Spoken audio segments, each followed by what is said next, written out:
चलिए स्टार्ट करते हैं हम लोग अपना बेडरूम डिज़ाइन। बेडरूम डिज़ाइन के लिए हम लोगों ने सबसे पहले एक रेफरेंस इमेज ली थी। जैसे कि आप देख सकते हो, ये हमारी एक रेफरेंस इमेज आ रही है। ठीक है, इस इमेज को क्रिएट करने का प्रोसेस, इसकी इमेज के रेस्पेक्ट में हमने अपना 3D बनाना था स्केचअप के अंदर। ये वाले बेडरूम के लिए हमने साइजिंग जो ली थी वो ली थी 5200 हमने टोटल विड्थ ली थी और 4500 की लेंथ ली थी। ठीक है, इसके हिसाब से हमने अपना एक बेडरूम डेवलप करना था, जिसमें यहाँ पे इधर की तरफ हमारा वार्डरोब का सेगमेंट रहेगा। ये एक ड्रेसर टेबल है, इधर एक बे सीटिंग दी हुई हमने। पीछे वाली वॉल पे हमारे कुछ वॉल पे पैनलिंग का वर्क हुआ हुआ है, एक प्रोफाइल लाइट भी लगी हुई है आपकी। ठीक है, एक फॉल सीलिंग है आपकी चारों तरफ से। ठीक है, इस तरीके का लेआउट हमें डेवलप करना था स्केचअप के अंदर। सो इस इमेज को ध्यान में रखते हुए हम स्केचअप अपना स्टार्ट करते हैं। अब मैं आपको एक बार दोबारा से, पहले तो वैसे तो मैं प्रीवियस क्लास में पूरा से एक्सप्लेन कर चुका हूँ डिटेल में, लेकिन मैं एक बार दोबारा से स्टार्ट करके बता रहा हूँ। ठीक है, सबसे पहला काम, मैंने यहाँ पे एक रेफरेंस ऑब्जेक्ट आता है, मैंने उसको डिलीट कर दिया। मैं उसको यूज़ करके एक साथ काम नहीं करता, मैं उसको डिलीट करके ही करता हूँ। आप चाहो तो उसको रखकर रहने दे सकते हो, उससे ऐसे कोई प्रॉब्लम नहीं है। वो खाली एक रेफरेंस के लिए हमें देते हैं कंपोनेंट। सबसे पहले आपको क्या करना होगा, अपने टॉप व्यू पे जाना है। तो मैंने यहाँ से इस पर क्लिक करके व्यू टूल बार से टॉप व्यू लिया। व्यू टूल बार आपका नहीं आ रहा है तो आप यहाँ से राइट क्लिक कर सकते हैं, व्यू में जा सकते हैं, व्यू टूल बार आ जाएगा। फ्लोटिंग टूल बार होते हैं, आप उनको अपने हिसाब से मूव करके प्लेस कर सकते हो। अच्छा, देन इतना करने के बाद हमने क्या किया, हमने अपने टेप टूल से मार्किंग ली 5200 mm की। हमने यहाँ से मार्किंग ली और यहाँ से मार्किंग ली 4500 mm की। अभी आप देख सकते हो व्यू में हमें एक तीसरी एक्सेस देखने को मिल गई, तो ये नहीं आनी चाहिए। तो इसके लिए मैंने क्या किया, यहाँ से पैरेलल व्यू को ऑन कर लिया। अब मैंने बॉटम वाले फ्लोर पे कॉर्नर टू कॉर्नर पे क्लिक करके डबल क्लिक करके इसको एक ग्रुप में कन्वर्ट किया। कन्वर्ट करने के बाद मैंने डबल क्लिक किया, मैंने इसको पुश पुल कर दिया डाउन में 150 mm। ओके, इसके बाद मैंने चारों तरफ से ऑफसेट लिया। तो ऑफसेट के लिए मैंने कमांड दिया एफ़ देने के बाद जैसे मैं जिस फेस पे जाऊंगा उस फेस को देखेंगे आप चारों तरफ से बाउंड्री के तौर पे ऑफसेट लगने लगेगा। यहाँ से मैंने 100 mm का ऑफसेट ले लिया, एस्केप कर दिया। देन अब गाइड्स जो हैं उनकी ज़रूरत नहीं है, तो मैंने यहाँ से एडिट पे गया, डिलीट गाइड्स कर दिया, बाकी के रेफरेंस गाइड डिलीट कर दिया हमने। अब मैं ग्रुप से बाहर आ गया हूँ, क्योंकि वॉल जो है वो एक ऐसा सेपरेट कंपोनेंट तैयार करना है। तो इसके लिए मैंने ग्रुप से बाहर आ गया। ग्रुप से बाहर आने के लिए आप एस्केप की दबा सकते हो, मैंने एस्केप की दबा दी। अब मैंने रेक्टेंगल कमांड लिया, वापस से आर लिखा, फर्स्ट कॉर्नर एक पॉइंट पे दिया, सेकंड कॉर्नर दूसरे पॉइंट पे दिया, एक रेक्टेंगल तैयार किया। इसको डबल क्लिक किया, राइट क्लिक करके ग्रुप में कन्वर्ट किया, अगेन डबल क्लिक किया। ग्रुप पे कन्वर्ट करने के बाद हमने इसको हाइट दे दी 3300 mm की। ठीक है, अभी ये विड्थ इसकी कम है, तो मैं वापस से मैंने पी लिख के सरफेस को सेलेक्ट किया, उसको आगे ला के इस वाली एज तक अटैच कर दिया। तो अब देखिए एक वॉल तैयार कर लिया हमने। इस वॉल को मैंने सेलेक्ट किया, क्यू दबाया, रोटेट किया इस कॉर्नर पॉइंट के अबाउट। टॉप पहले प्लेन को एक्टिव करना होगा तो क्यू दबाया, टॉप प्लेन के लिए अप एरो की दबाई, पॉइंट दिया, सेकंड पॉइंट रेफरेंस के लिए दिया, कंट्रोल दबाया, जिससे कॉपी क्रिएट हो जाए, 90 डिग्री पे रोटेट करके रख दिया। इसको डबल क्लिक किया, पुश पुल पे गए, इसको एच तक पुश पुल करके खींच दिया। तो आपने इसकी कोई कमांड्स की पीडीएफ भेजी है हमें? पीडीएफ नहीं भेजी, मैंने पिछले वाली क्लास में कमांड के डिटेल एक्सप्लेन किया है 1 by 1। ठीक है, आप प्रीवियस अच्छा, वीडियो एक बार देख लीजिएगा। ठीक इसको है। मैंने कॉपी किया। कॉपी करने के लिए तरीका क्या है, पहले आप ऑब्जेक्ट सेलेक्ट करेंगे, देन मूव कमांड से ही स्केचअप में कॉपी होता है। तो हमने ऑब्जेक्ट को सेलेक्ट किया, एम लिखा, मैंने एक कॉर्नर पॉइंट बताया कहाँ से पिक करना है। अब अगर मैं इसको मूव करूँगा तो आप देख सकते हो ये क्या हो रहा है, मूव हो रहा है एक्चुअल में। तो मैंने कंट्रोल दबाया, जिससे इसका एक रेफरेंस कॉपी भी बन जाए। तो बेस एलिमेंट वही है, उसका एक डुप्लीकेट एलिमेंट जो है वो कॉपी हो रहा है। मैंने डायरेक्शन को लॉक किया, डायरेक्शन लॉक करने के लिए मैंने रेड एक्सेस के लिए राइट साइड वाला एरो जो है उसको प्रेस कर दिया। उसके बाद मैंने इसके एंड पे ड्रॉप कर दिया। ठीक है, इतना करने के बाद बॉटम वाला जो फेस सरफेस था एलिमेंट था हमारा, इसको मैंने कॉपी करके टॉप में ऊपर रख दिया। लास्ट क्लास में हमने इतना किया था। ठीक है, यहाँ तक क्लियर है? यस। ओके, इतना करने के बाद अब मैंने क्या करना है, सबसे पहले मैंने अपने इस वाले आगे वाली ये जो बेडरूम के अंदर जब हम विजुलाइज करेंगे, तो उसको विजुलाइज करने के लिए अंदर के एलिमेंट्स पे काम करने के लिए मैंने क्या किया, मैंने ये वाली सरफेस को सेलेक्ट किया और सरफेस को सेलेक्ट करके मैंने हाइड कर दिया। वो एक सिंगल ग्रुप था, उसको हाइड कर दिया। अब आप यहाँ से इसका फ्रंट व्यू देखना चाहते हैं तो फ्रंट व्यू पे जा सकते हैं, फ्रंट व्यू दिख जाएगा। देखिए अच्छा, अब मैंने एक काम किया, कैमरे को मैंने पैरेलल से पर्सपेक्टिव में कन्वर्ट कर दिया ताकि इनर एलिमेंट्स पे अब काम किया जा सके। पर्सपेक्टिव में हमें सारे एलिमेंट देखने को मिल जाएंगे प्रॉपर्ली। ठीक है, जो एलिमेंट हाइड किया है आप उसको अनहाइड करना चाहते हो तो आप राइट, उसके लिए आप क्या कर सकते हो, यहाँ से एडिट में जा सकते हैं। एडिट में जाने के बाद ऑप्शन होता है अनहाइड, अनहाइड ऑल करेंगे आ जाएगा। ठीक है, आप इसको राइट जिस ऑब्जेक्ट को हाइड करना उस ऑब्जेक्ट पे जाके राइट क्लिक किया, राइट क्लिक करके हाइड पे क्लिक कर दिया, वो हाइड हो जाएगा। ठीक है। अच्छा, सबसे पहले हम अपनी सीटिंग अरेंजमेंट तैयार करते हैं। बेस सीटिंग हमें यहाँ पे देना है, तो बेस सीटिंग के लिए पहले विंडो का कटआउट रहेगा। विंडो का कटआउट के लिए हमने क्या किया, अब वॉल पे कटआउट करना है तो पहले वॉल को एक्टिव करना होगा। एक्टिव करने के लिए विंडो पे डबल क्लिक किया। डबल क्लिक करने के बाद मैंने टेप टूल लिया, नीचे से मार्किंग ली। विंडो जो होती है बेस सीटिंग है हमारी, इसकी हाइट कम से कम 450 से 600 mm होगी हमारी। 600 हम लेते हैं क्योंकि 450 तो आपका बेड की हाइट हो जाएगी इसकी, तो मैंने ऐसे 600 mm की हाइट ले ली इसकी। साइडों से मार्जिन हम गैप ले लेते हैं यहाँ से 300 का, और दूसरी तरफ से भी मैंने 300 mm का गैप ले लिया। बॉटम से 2400 mm की हाइट ले ली मैंने, और यहाँ पे एक रेक्टेंगल बनाया। अब क्योंकि विंडो है, विंडो तो हॉलो होनी चाहिए, तो मैंने पुश कमांड का यूज़ किया, पी लिखा, जाके सरफेस को सेलेक्ट किया। अब आगे निकालूंगा तो सरफेस बढ़ेगा, और अगर इसमें अंदर की तरफ ड्रैग करूँगा तो सरफेस रिमूव होगा। जब ऑन फेस आ गया तब जाके क्लिक कर दिया, तो आप देखिए एक विंडो एलिमेंट उसके ऊपर से कट हो गया है। क्लियर है? अभी गाइड्स यस बन सर। के आ रहा है, मैंने एडिट में जाके डिलीट गाइड कर दिया, गाइड डिलीट हो गए। अभी इसकी बॉटम साइड टोटल 2400 mm है। ठीक है, बट मुझे थोड़ी सी कम लग रही है, मैं एक काम करता हूँ इसको 300 mm और अप कर लेता हूँ हाइट को।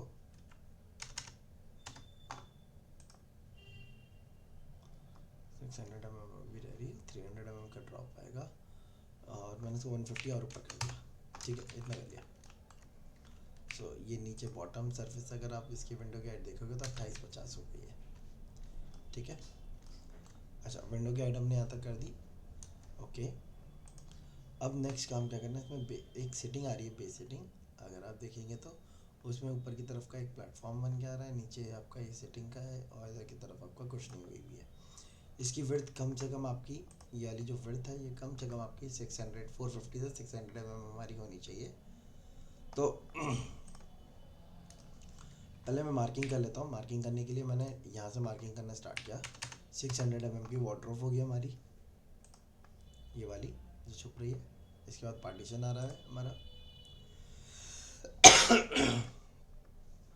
देन हमारे पास एक ड्रेसिंग टेबल आ रही है, इसका साइज़ मिनिमम 1200 mm होगा हमारा।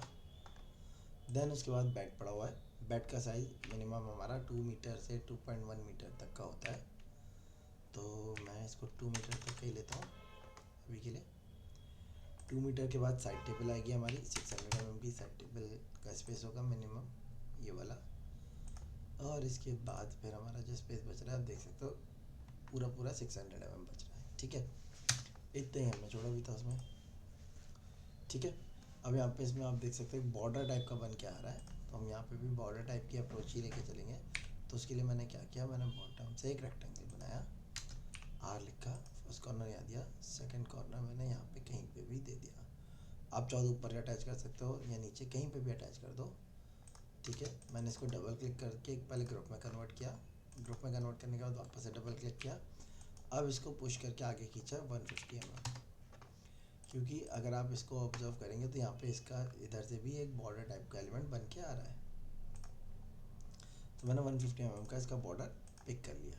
ठीक है, अब हाइट कम ली है तो आप इसकी हाइट बढ़ा दीजिए। मैंने पहले इसकी हाइट यहाँ तक ली, फिर इसके बाद मैंने इसकी हाइट ऊपर ली, बट मैंने आपके क्या किया, कंट्रोल की दबाई।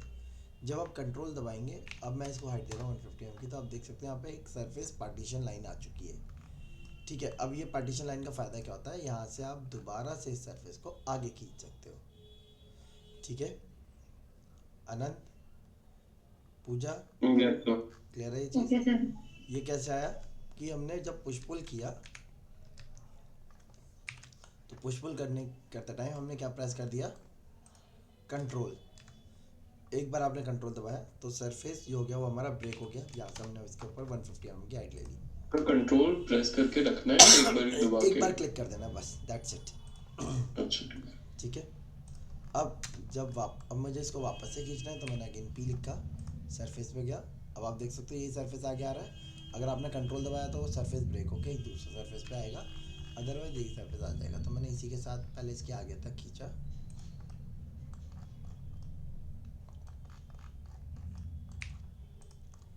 इसका यहाँ से गैप 50 mm का है। मैंने इसको पहले यहाँ तक खींचा एकदम एंड तक, यहाँ से मैंने इसको 150 mm का बैक स्पेस ले लिया। वापस से मैंने कंट्रोल दबा के 150 mm फिर से स्पेस लिया, अगेन बिना कंट्रोल दबाए हुए इसको नीचे तक यहाँ तक ले आए। इतना क्लियर है? ठीक है, हमने ये स्पेस कर लिया क्रिएट।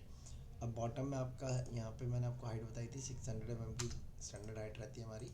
तो मैंने इसके बॉटम वाले सरफेस के एज को कॉपी करा।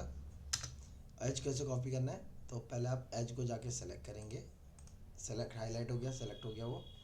अब आपको एम प्रेस करना है, एम प्रेस करेंगे आप तो आपको कॉर्नर पॉइंट बताना है। मैंने कॉर्नर इसका बॉटम पॉइंट बताया यहाँ से।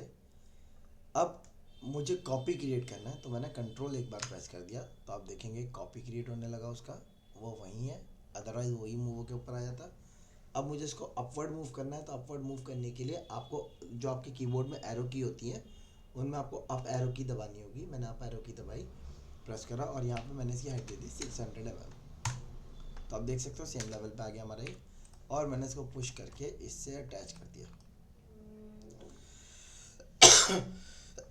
तो आप देख सकते हो हमारी एक बेस सेटिंग तैयार हो चुकी है यहाँ से।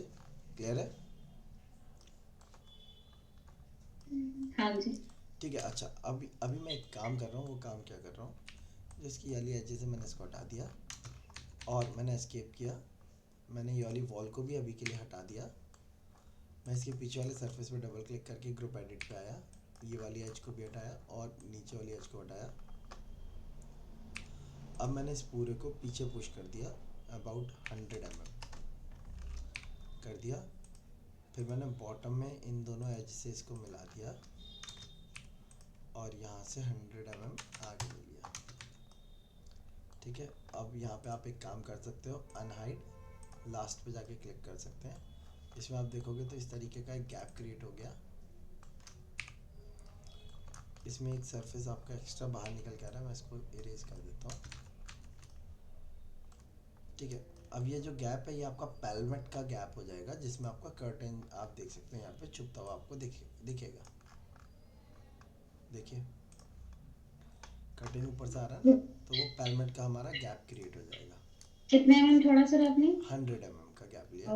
150 mm तक का गैप ले सकते हो आप। अगर आप मोटराइज करोगे तो आपको 200 mm का तक का गैप लेना पड़ेगा। ठीक है, इतना हमने लिया। अभी हमारी बेस सेटिंग हो जाएगी। इधर की तरफ ये हमें, हाँ जी सर, ये जो आपने सेटिंग बनाई है, हाँ, अगर हम इसको दीवार से पहले ही 200 लेके चले या 150 लेके चले, ऐसा नहीं होता? मतलब आप इससे गैप आपने वॉल, जैसे वॉल हाइड किया था ना पीछे से, हाँ हाँ और इसको अंदर पुश कर दिया आपने हाँ, जो वो भी कर सेटिंग। सकते हो। मैंने बाद में किया, आप पहले ही कर सकते हो। ठीक है। बट नीचे बॉटम तो अटैच रहता है, ऊपर टॉप में ही तो आपके कर्टेन लगेंगे ना, तो हाँ टॉप में जी, हाँ हमें जी। क्लियरेंस चाहिए होती है। देखिए ऐसा रहेगा ये, दिख रहा है? तो हाँ जी, आपने इसको सबको पहले मूव किया ना सर आगे? मूव नहीं किया, मैंने इसको हाइड किया था। हाँ जी। हाइड करने के बाद मैंने इसको डबल क्लिक करके एक्टिव किया। मैं अनडू कर देता हूँ, दिखा देता हूँ। देखिए ऐसा था ये। ठीक है, मैंने वाली पीछे वाली वॉल को हाइड कर दिया क्योंकि मुझे इस वाले फेस पे काम करना है, इसको पुश करना था अंदर की तरफ। तो मैंने वॉल को हाइड कर दिया। अब अपने ग्रुप को एक्टिव किया। एक्टिव करने के बाद मुझे ऊपर का जो सी सेगमेंट है इसको अंदर पुश करना है।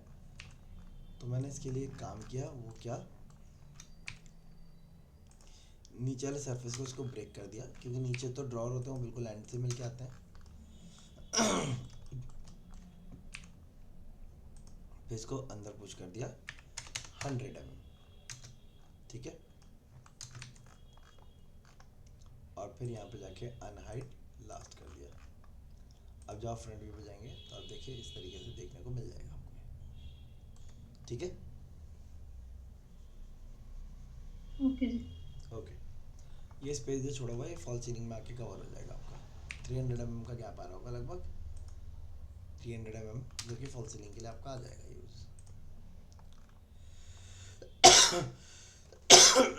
यहाँ तक हो गया हमारा। फिर इधर की तरफ आपकी वार्डरोब का सेगमेंट आ रहा है। तो वार्डरोब के सेगमेंट के लिए उससे पहले इसमें एक काम और रह गया हमारा। यहाँ देखेंगे आप स्कर्टिंग के लिए गैप दिया हुआ है। ये गैप हम 100 से 75 mm का गैप लेते हैं। तो हमने इसकी बॉटम वाली एज को सेलेक्ट किया, मैंने नीचे वाली एज को इसको हटा दिया। अब ये वाली एज को सेलेक्ट किया, सेलेक्ट करने के बाद मूव किया, नीचे पॉइंट सेलेक्ट किया, कंट्रोल दबाया, ऊपर लेके गए और यहाँ से वैल्यू दे दी मैंने 100 mm की। 100 mm लेने के बाद मैंने इसको अंदर हल्का सा पुश कर दिया 20 mm, क्योंकि स्कर्टिंग आपकी अंदर लगती है 20 mm, तो हमने इसको 20 mm अंदर पुश कर दिया। ठीक है। अच्छा, अब यहाँ पे हमें अपने वार्डरोब का सेगमेंट देना था, तो उसके लिए मैंने यहाँ से टेप टूल से 600 mm का गैप की मार्किंग करी। इधर से आने जाने के लिए आपका एंट्रेंस डोर वगैरह रहेगा, तो इधर से मैंने 1000 से 1200 mm का आप गैप ले सकते हो। 1000 का ही ले लेता हूँ।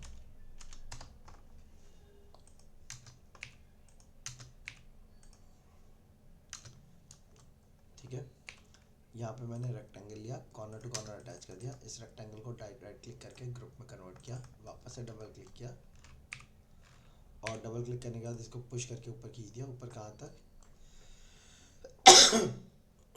आपके इसके लेवल तक ले लिया हमने, क्योंकि इसके ऊपर फॉल सीलिंग आ जाएगी, इसलिए इसी के लेवल तक ले लेते हैं हम। लेने के बाद मैंने एक काम किया, स्कर्टिंग इसमें भी आएगी। मैंने बॉटम में दोनों एजेस को सेलेक्ट किया, दोनों एजेस को सेलेक्ट करके यहाँ से 100 mm अप रख दिया और इसको अंदर पुश कर दिया 20 mm और इसको अंदर पुश कर दिया 20 mm। ठीक है, यहाँ तक क्लियर है? Yes sir. ओके। अब यहाँ पीछे वॉल पे आप देखेंगे तो क्लैडिंग आ रही है हमारी। इसमें पैनलिंग हुई हुई है। मैंने आपको बताया था हम इसकी विड्थ 1200 mm के रेस्पेक्ट में ले रहे हैं, कम से कम 1200 mm तो होगी इसकी। तो मैंने मार्किंग की हुई है यहाँ पे। तो मैं एक काम कर रहा हूँ, रेक्टेंगल पे गया, फर्स्ट कॉर्नर मैंने नीचे दिया, सेकंड कॉर्नर मैंने यहाँ तक दिया, क्योंकि इसके ऊपर तो फॉल सीलिंग आनी है, तो यहीं तक हमारा लेवल रहेगा। इसको डबल क्लिक करके ग्रुप में कन्वर्ट किया, वापस से डबल क्लिक किया, मैंने इसको पुश करके आगे खींच दिया और मैंने इसको आगे ले लिया अबाउट 40 mm। 40 से 20 mm की पैनलिंग होती है हमारी, हमने 40 mm ले लिया। अब इसके पैनलिंग में अगर आप देखेंगे तो यहाँ पे बिल्कुल स्ट्रेट लगा हुआ है, इसके बाद आपके लूवर्स लगे हुए हैं। यहाँ पे एक मार्किंग के लिए कट आया हुआ है, ये कट हम 1 मीटर के हेड का लेवल का लेते हैं, जो आपके इसके लेवल पे ही आ जाएगा, 1 से 1.2 मीटर। ठीक है।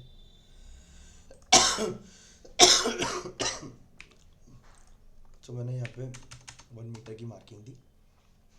ये कट इसलिए होता है क्योंकि आपका जो बोर्ड होता है वो बोर्ड स्टैंडर्ड हमारा 2400 mm की हाइट का आता है, ये हमारा 3000 बैठ रहा है, तो दो बोर्ड हमें लगाने पड़ेंगे। बोर्ड लगेगा तो उनमें ग्रूव आएगा, वो ग्रूव को हमने एक डिज़ाइन पॉइंट में कन्वर्ट करने के लिए यहाँ पे एक वी ग्रूव या सी ग्रूव, आपका सी ग्रूव है वैसे तो, ये सी ग्रूव दिया हुआ है। ठीक है। तो उसके लिए हमने क्या किया, बॉटम में इसके बॉटम वाली एज को कॉपी करा और यहाँ से 1000 mm पे हमने रख दिया।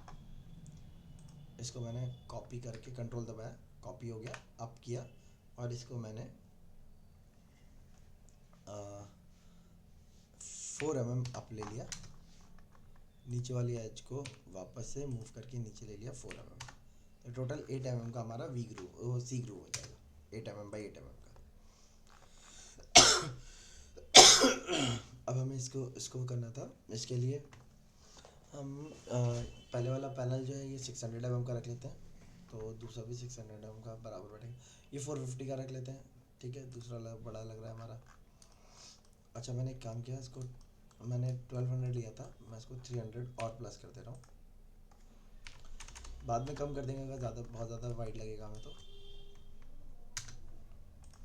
अब मैंने इसकी एज, ये वाली एज और ये वाली एज, तीनों को सेलेक्ट किया, यहाँ से कॉपी करके इधर रख दिया 450 पे, और 450 के बाद कॉपी करके इधर रखा 8 mm पे, ये ग्रूव दे दिया 8 mm का और पुश किया हमने, जो ये ग्रूव बनाए हैं इनको अंदर पुश कर दिया 8 mm।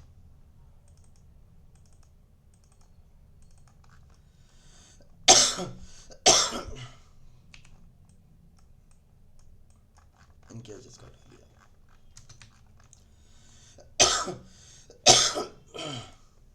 ठीक है, इसके ऊपर आपके लूअर्स टाइप के एलिमेंट लग रहे हैं।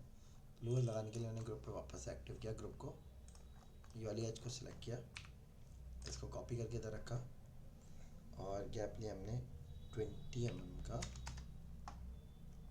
देन 5 mm का ग्रुप दे दिया मैंने ये वाली एज को कॉपी किया, इसको इधर रख दिया 5 mm। अब मैंने दोनों एजेस को कॉपी किया, अब मुझे ये रिपीट करना है तो मैंने इन दोनों एजेस को सेलेक्ट किया, कॉपी कमांड पे गए, दोनों को सेलेक्ट करने के बाद एम प्रेस किया, कहाँ से, इस पॉइंट से मैंने इसको कॉपी किया, कंट्रोल दबाया और कंट्रोल दबाने के बाद ये वाली एज पे रख दिया। जब आप एज पे रखेंगे तो एज पे रखने के बाद नीचे अगर आप बॉटम में देखेंगे तो डिस्टेंस दिखा रहा होगा 25। अब मैंने यहाँ पे लिखा x, क्योंकि मुझे इसी डिस्टेंस को रिपीट करना है तो मैंने यहाँ पे लिखा x, कितने नंबर चाहिए वो नंबर लिखा और एंटर कर दिया। तो आप देखिए 10 एलिमेंट्स में रिपीट होके आ गए, बट 10 में जाहिर सी बात है फिल नहीं हो रहा और ये गैप भी थोड़ा सा ज़्यादा चौड़ा लग रहा है मुझे।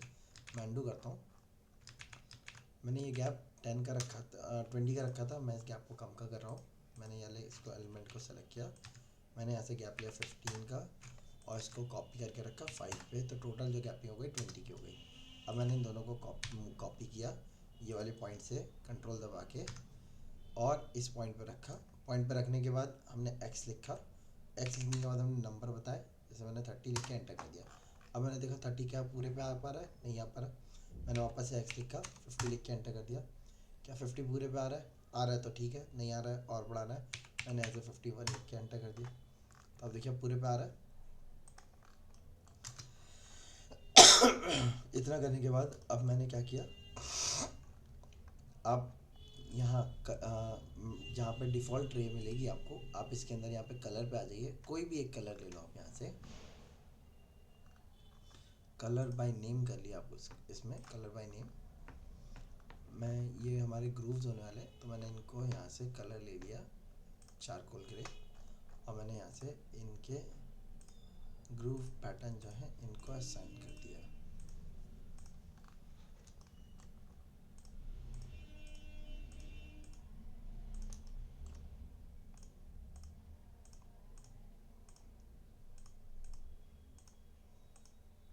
सॉरी,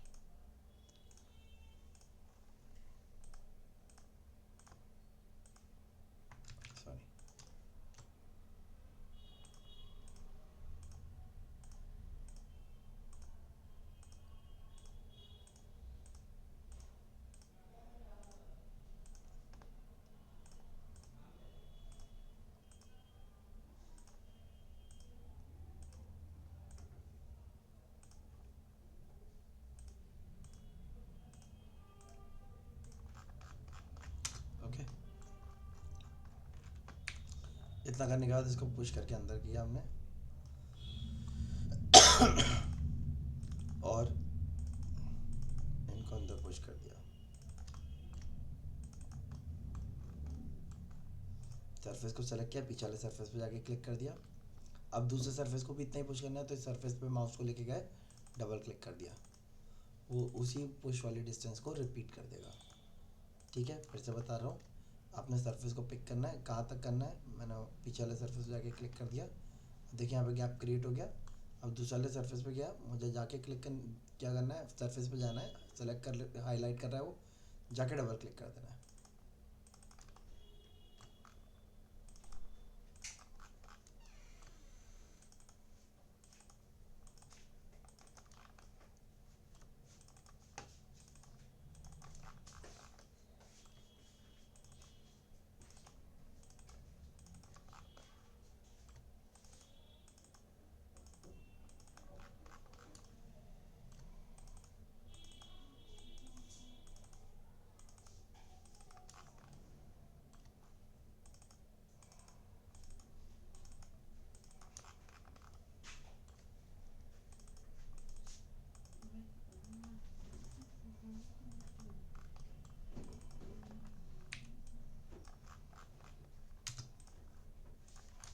हमने बॉटम वाले सरफेस को भी यही मटेरियल दे दिया।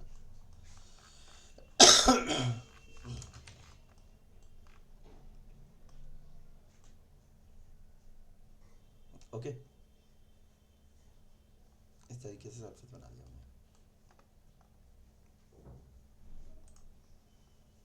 अब यहाँ पे आप देखोगे यहाँ पे एक पैनल आई हुई जिसके अंदर यहाँ पे भी हमें ग्रूव देखने को मिल रहा है।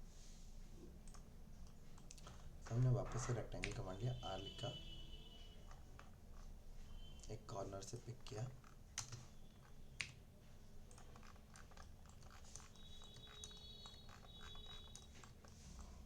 और इसके कॉर्नर पे जाके अटैच कर दिया। ये रेक्टेंगल तैयार हो गया। इसको डबल क्लिक करके मेक ग्रुप बनाया, वापस से डबल क्लिक किया, इसको हमने पुश पुल करके आगे खींच दिया 20 mm।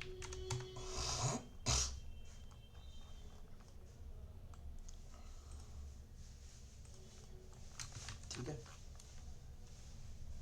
फ्रंट व्यू पे गए। अब मैंने एक काम किया, बाकी जो गाइड्स हैं उनको डिलीट कर दिया। इसकी गाइड्स दोबारा तैयार करेंगे। इसकी गाइड्स कैसी है, पहले यहाँ पे एक प्रोफाइल लाइट लग रही है, ये 600 mm के गैप पे आपके आ रही होगी। तो हमने इसको डबल क्लिक किया, यहाँ से टेप टूल से मार्किंग ली 600 mm की, ये वाली एज को मैंने कॉपी करके 600 mm पर रख दिया, और 20 mm को मैंने ये ले लिया। ये हमारा प्रोफाइल लाइट के लिए वो एलिमेंट होने वाला है। ठीक है, अच्छा, अब इसके बाद यहाँ पे आपकी ये ग्रूव आ रहा है। आप ग्रूव देखोगे तो ऊपर से आपको एक ग्रूव ये वाला चलता हुआ दिख रहा है, और यहाँ पे दो ग्रूव स्मॉल पट्टी टाइप के ग्रूव देखने को मिल रहा है। तो मैंने क्या किया, इस सरफेस पे गया। अब ये वाले जो ग्रूव्स हैं ये इस वाले वॉल के एंड के पास में है। मैंने एक काम किया, पहले मैंने इस सरफेस को सिलेक्ट किया, इसको 600 पर रखा था, मैंने इसको 100 mm एक तरफ मूव कर दिया, इनको हटा दिया। टेप टूल से वापस से मार्किंग ली, यहाँ से गैप लिया हमने 450 mm का लगभग गैप ले लिया, इसके उसके बीच में 450 mm का गैप ले लिया, और मैंने ये वाली एज को ही कॉपी करके इधर 450 पर रखा, और यहाँ से ये ग्रूव तो मैंने 20 mm का लिया था, लेकिन अब जो हम ग्रूव बनाएंगे ये पतला होगा, तो मैंने कंट्रोल दबा के इसको 5 mm पे रख दिया। 5 mm का ग्रूव ले लिया हमने।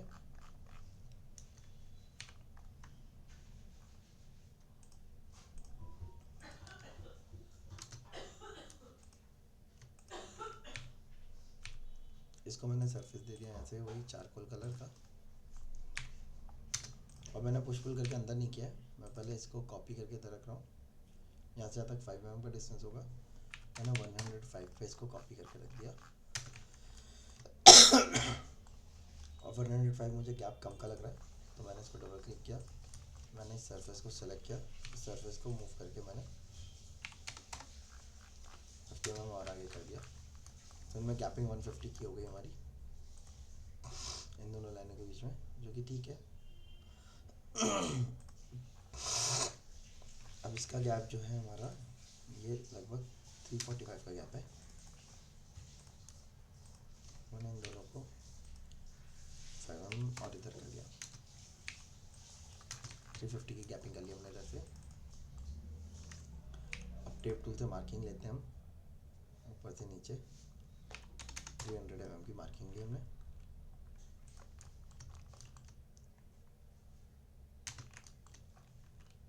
और मैंने एज को यहाँ से यहाँ तक क्रॉस में बना दिया, रेड एक्सेस को लॉक करके यहाँ सरफेस तक 5 mm की वापस से मार्किंग ली, और याली एज को यहाँ से बना दिया। इसको भी ग्रूव वही कलर दिया हमने, क्योंकि वही होने वाला है। इनके जॉइंट्स हटा दिए मैंने, और इधर से भी। अब इन सबको एक साथ अंदर की तरफ 5 mm पे पुश कर दिया, तो ये हमारा एक 5 mm का इसका ग्रूव हो गया। इस जॉइंट को मैंने रहने दिया, क्योंकि ये आपका प्रोफाइल लाइट के लिए आने वाला जॉइंट है। ठीक है, इस तरीके से हमने बेड के पीछे की वॉल वार्डरोब खड़ी कर दी है, बेस सीटिंग बना दी है। अब आप इसको एक काम कर सकते हो, पूरे को अनहाइड ऑल कर सकते हो, सारा अनहाइड हो गया। हमें डोर और देना है इसमें अभी, तो मैंने इसकी मार्किंग दी, यहाँ से टेप टूल से मार्क लिया, 100 mm का गैप दिया, और उसके बाद 1 मीटर का हमने एक और गैप दे दिया। और हाइट जो है इस डोर की मैंने इसी के लेवल पे रखनी है 28-50। तो मैंने यहाँ से टेप टूल साइड ले ली 28-50 की, रेक्टेंगल टूल पे गए, कॉर्नर टू कॉर्नर रेक्टेंगल बनाया, पुश करके इसको हटा दिया।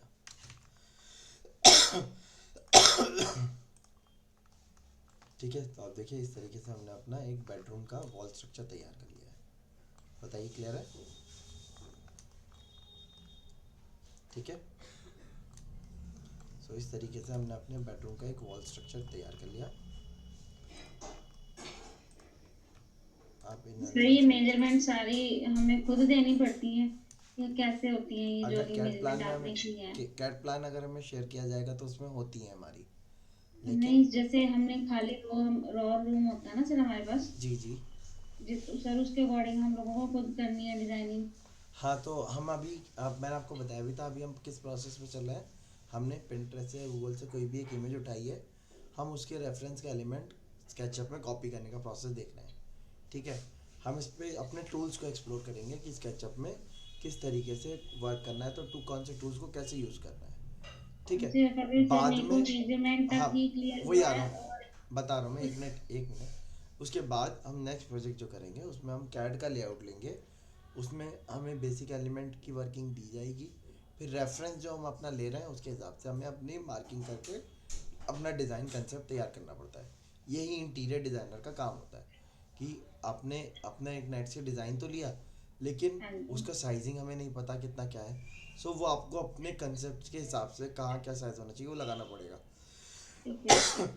सभी हमने अभी टूल्स जैसे का यूज देखा है अभी ना जैसे बेसिक। अभी जैसे पैनलिंग है, पैनलिंग में मैंने आपको बताया था, जो पैनल होते हैं इनकी हाइट हमारी 8 फीट यानी कि 2400 mm से ज़्यादा नहीं आती है। हाँ जी ये ठीक है, तो शीट इसलिए इतनी क्या हम क्या मार्किंग बताया देते जी। हैं, इसलिए हम जो जो जॉइंट दिए हुए हैं वो इसीलिए दिए हुए हैं क्योंकि वो ठीक क्या है। है, आपके दो बोर्ड या दो प्लाई बोर्ड के बीच में जॉइंट का एक मार्क आता है हमारा। ओके अब वो मार्क हम छुपा तो नहीं सकते, तो हम उसको क्या करते हैं, डिज़ाइन के एलिमेंट के शेप में कन्वर्ट कर देते हैं, ठीक है सर। है ना। जैसे कि सी ग्रूव दे दिया, हाँ या जी वहाँ जी। पे जॉइंट पे हमने मेटल की प्रोफाइल दे दी। हाँ अगर सर यहाँ पे जैसे हमने वो स्ट्रिप देनी होती है गोल्डन, तो हम्म उसके लिए भी कुछ करना होता है इसमें? हाँ, वो ये मटेरियल मार्किंग करके मटेरियल अलग कर देंगे। जैसे अभी हमने यहाँ अपने ये लूवर्स टाइप के एलिमेंट जो बनाए, इसके लिए हमने ग्रूव दिया ना, हाँ जी ग्रूव हाँ को जी। दिखाने के लिए अगर आप देखोगे तो हमने एक ब्लैक कलर का पेंट दे दिया था मटेरियल हाँ जी यस सर। डेप्थ के साथ, तो हाँ वो जी उससे लगेगा क्या कि वो ग्रूव है। सर एक चीज सो और है वही जिसकी चीज़ हम थिकनेस तो सर कितनी होती है इनकी थिकनेस? अलग अलग थिकनेस के आते हैं लूवर्स हमारे। ये मैंने अभी 10 mm का 15 mm का रखा नहीं है, ये 10 mm नहीं का भी आता है। शीट जो होती है ना सर, लोअर की थिकनेस जो शीट होती है पूरी। बता रहा हूँ, वही बता रहा हूँ, ये 10 mm बाई 10 mm का भी आता है, 20 mm बाई 20 mm का 20 mm की थिकनेस वाला भी आता है। ठीक है, और आपके आजकल लेमिनेट्स आ रहे हैं लूवर वाले, ये तो वो 5 mm तक की थिकनेस के भी मिल जाते हैं आपको देखने को। ठीक है। लैमिनेटेड लूवर्स आ रहे हैं, मतलब आपके जो तो माइका होती है ना, वो भी आपकी हाँ लूवर शेप में आ रही है। वो 2 mm से 5 mm के बीच में हमें वाली माइका भी दिख जाती है, फ्लूटेड माइका। ठीक है सर, इसको हम डायरेक्टली शीट को जो आपने लिया है अभी लूवर्स वाला, तो डायरेक्टली इसको पेस्ट कर देंगे सर वॉल पे, या किसको? कुछ और इसके बैक पे रहता है? हमने यहाँ पे ग्रूव दिया ना, अब मैं पहले पैनल एक्चुअल में इसमें लगाने के बहुत सारे तरीके होते हैं लूवर्स को। एक बेसिक मेथड जो मिड रेंज क्लाइंट्स वगैरह में हम लोग करते हैं, हम लोग क्या करते हैं, वॉल हमारी होती है, हम वॉल पे प्लास्टर करने के बाद पेंट वगैरह नहीं करते हैं। अगर हमें लूवर लगाना होता है तो हम डायरेक्टली लूवर्स को वॉल पे आपके जो वो होते हैं ना फास्टनर्स, हाँ जी उनसे हम वॉल पे अरेंज कर देते हैं। स्क्रू वगैरह होते हैं ना, हाँ गिट्टी जी लगा के सर। उससे डायरेक्टली वो अरेंज कर देते हैं। एक तरीका वो होता है। दूसरा तरीका क्या होता है, अगर एक्सटीरियर में लूवर्स लग रहे हैं तो वहाँ पे क्या करते हैं, पहले एक एल्यूमिनियम का फ्रेम लगाते हैं चारों तरफ, उस फ्रेम के ऊपर फिर हम अपने लूवर्स का एलिमेंट अरेंज करते हैं। एल्युमिनियम का होता है या वो एल्यूमिनियम जैसे? वो एक्सटीरियर में हम ज़्यादातर WPC यूज़ करते हैं। ओके। ठीक है, हाँ जी हाँ जी सर ठीक ठीक है। है, तो फ्रेम बनाएंगे मतलब कि वो बेसिकली, हाँ और उसमें उसको टाइट हाँ, करनी है। एल्यूमिनियम का मेटल फ्रेम लगता है, उसके ऊपर फिर WPC अरेंज कर दिए जाते हैं। वो एक्सटीरियर में होता है। इंटीरियर में जहाँ पे अच्छे क्लाइंट्स हैं, बजट का कोई इशू नहीं है। वहाँ पे वॉल पे डायरेक्ट कभी भी हम पेस्टिंग नहीं करते। क्यों नहीं करते? क्योंकि वॉल में कल को सीलन आ सकती है। हाँ जी, हाँ जी, हाँ तो जी, आप अगर यस, लूवर लगा रहे हो या कोई भी चीज़ लगा रहे हो तो वो उखड़ के बाहर आ सकती है। तो वहाँ यस पे सर। हम लोग क्या करते हैं, पहले पीछे वॉल पे या तो उसमें भी हम अगर सीलन का इशू है तो हम पहले एल्यूमिनियम की फ्रेमिंग करेंगे। ठीक ठीक है है। सर, उसकी थिकनेस अगर सर। एल्यूमिनियम की फ्रेमिंग आपके 100 mm की थिकनेस ले लेती है कम से कम। ओके। 75 से 100 mm की थिकनेस ले लेती है एल्यूमिनियम फ्रेमिंग। ठीक है जी। ठीक है। मतलब ओके आपकी जो सर। वॉल होगी उसके बाद 75 से 100 mm का आपका स्पेस चला जाएगा। दूसरा तरीका क्या होता है, हम लोग क्या करते हैं ज़्यादातर, हम लोग पीछे वॉल के बाद एक HDHMR की प्लाई बोर्ड लगा देते हैं, 6 mm वाला। हाँ जी, हाँ जी, H D back H M ply R जिसको ग्रीन कहते वाला हैं। जो होता है वो बैक बैक के क्यों दे देते हैं, क्योंकि वो आपका क्या होता है, वाटर रेजिस्टिव होता है, फंगल रेजिस्टिव होता है।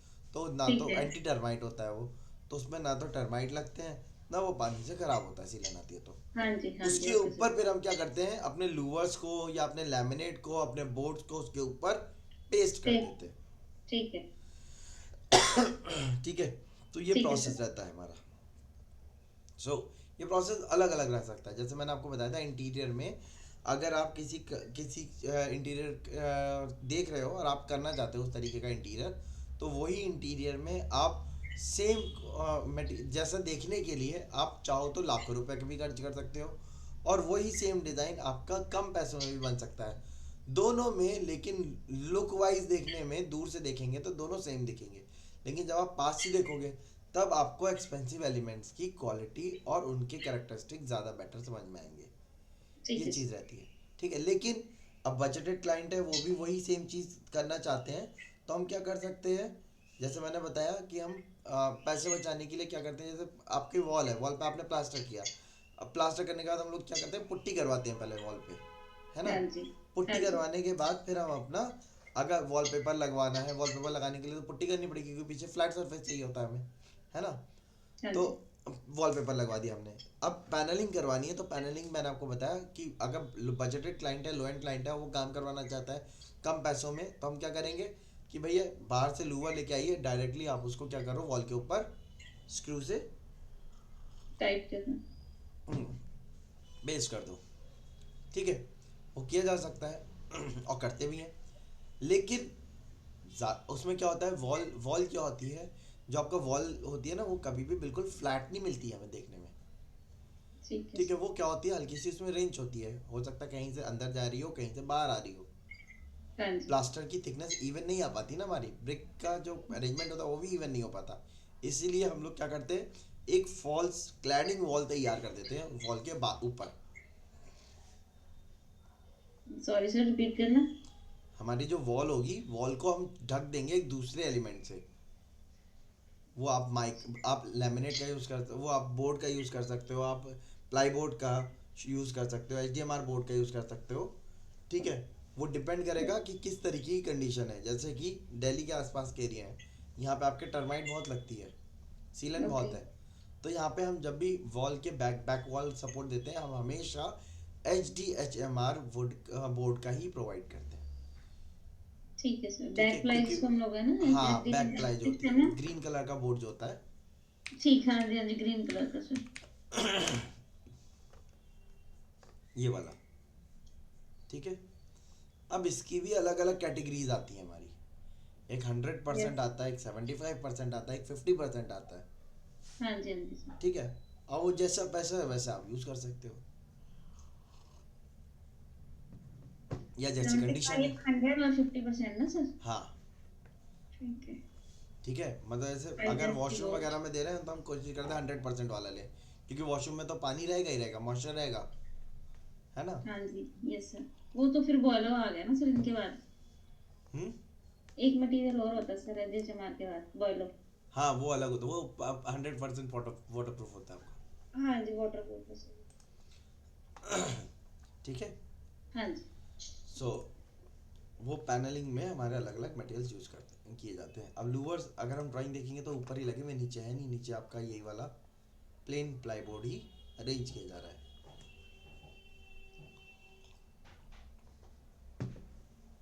ठीक है। सो हमने अपने वॉल की क्लैडिंग एक वॉल क्लैडिंग तैयार कर लिए। अब नेक्स्ट क्लास में हम पहले इसमें फॉल सीलिंग डालेंगे, फिर एलिमेंट्स डालेंगे, फिर आपका मटेरियल्स को हम स्टडी करेंगे कि कहाँ कहाँ कौन सा मटेरियल बनाना है और कैसे देना है। ठीक है, यही डिफिकल्ट है सर अभी बनाना। हाँ इसमें टाइम लगेगा अभी, हाँ जी, क्योंकि साइजिंग वगैरह देने में इश टाइम लगता है हमारा। Yes sir. अब ये मैंने इसका साइज 15 mm लिया है, 5 mm का मैंने ग्रूव लिया है। ठीक ठीक है है, सर। अब ये 10 mm का भी हो सर सकता है, 10 mm, एक मिनट, 10 mm बाई 10 mm का भी हो सकता है, 20 mm by 10 mm, 20 mm by 5 mm, 20 mm by 20 mm का भी हो सकता है। इंटीरियर में थोड़े से हम पतले लगाते हैं और एक्सटीरियर का वर्क होता है तो वहाँ पे हम थोड़े से थिक लगाते हैं, वाइड वाले। जी अनंत बताएं। सर एक बार ही मतलब पिछली क्लास वाला और इस क्लास के रिकॉर्डिंग आप मेरे को भेज सकते हैं?